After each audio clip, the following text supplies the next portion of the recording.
আমাদের বাঙালি সমাজের একটা নিয়ম আছে, যতদিন শাশুড়ি বেঁচে থাকবেন ততদিন শাশুড়ির সংসারেই ছেলের বউকে থাকতে হবে। সে চাইলেও আলাদা করে নিজের সংসার পাবে না। শাশুড়ির সংসারে শাশুড়ির কথা মতোই সব চলবে। এখানে ছেলের বউয়ের কোনো স্বাধীনতা থাকবে না, সব কিছুতেই শাশুড়ির পারমিশন লাগবে।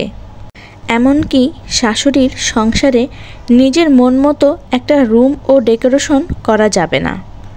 বেশি কিছু বলে নিজের সংসারে যা খুশি কইরো, আমার সংসারে এসব চলবে না।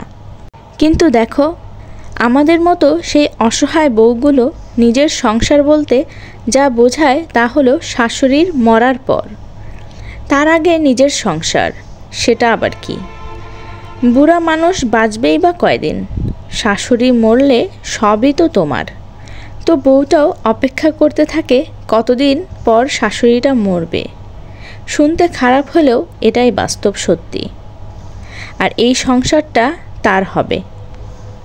ততদিনে একটা মেয়ের আর শখ বলতে কিছু থাকে না। তখন সে আর মেয়ে থাকে না, তার বয়স পেরিয়ে 35 থেকে 40-এ চলে যায়। তখন তার কাছে সব কিছুই কেমন দায়িত্ব বলে মনে হয়। কারো জন্য আর শখ করে কিছু রান্না করার মতো এনার্জি তার শরীরে থাকে না। তখন আর ঘর গোছানোর মতো মন মানসিকতাও থাকে না। তখন শুধু মাথার উপর অনেকগুলো দায়িত্ব থাকে। ছেলেমেয়েদের পড়ালেখা, তাদের সুন্দর ভবিষ্যৎ, এসবের চিন্তা করতে করতেই চুলে পাক ধরে যায়। সব কিছুতেই কেমন নিজেকে বোঝা বলে মনে হয়। জীবনের পাওয়া না পাওয়ার হিসাব মিলাতে গেলে দম বন্ধ হয়ে আসে। অতীতের কথা মনে পড়ে, যখন সে তার স্বামীর কাছে নিজের জন্য একটা সংসার চায়। তখন তার স্বামী মেয়েটাকে বলে, তুমি কি পারবে এই বয়স্ক মানুষটাকে একা ফেলে চলে যেতে?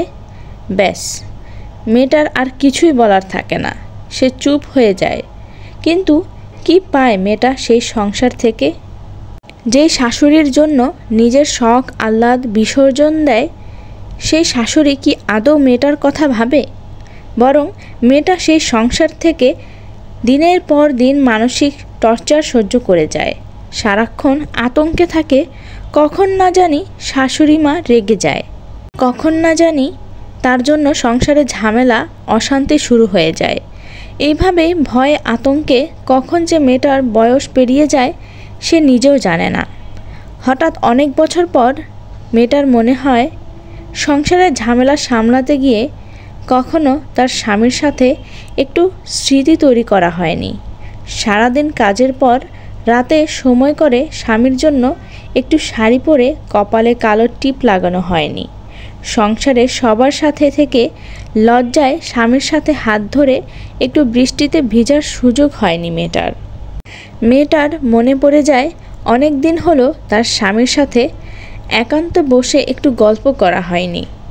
মেয়েটা দৌড়ে যায় স্বামীর কাছে, চাঁদনি রাতে খোলা আকাশের নিচে বসে আজ জমিয়ে কথা বলবে বলে তাকে। কিন্তু হঠাৎ মেয়েটা বুঝতে পারে, এতদিনে তার স্বামীর সাথে আকাশ সমান দূরত্ব হয়ে গেছে। গল্প করার বয়সটা পেরিয়ে গেছে অনেক আগেই। ছেলেমেয়েরা বড় হয়েছে, এখন এসব করা মানে ছি ছি। মেয়েটা আঁচলে মুখ গুজে দৌড়ে চলে যায়, নিজেকে বন্দি করে দেয় অন্ধকারের 4 দেয়ালের মাঝে। মেয়েদের জীবনটা এমন কেন? সব জায়গায় মেয়েরা অবহেলিত কেন?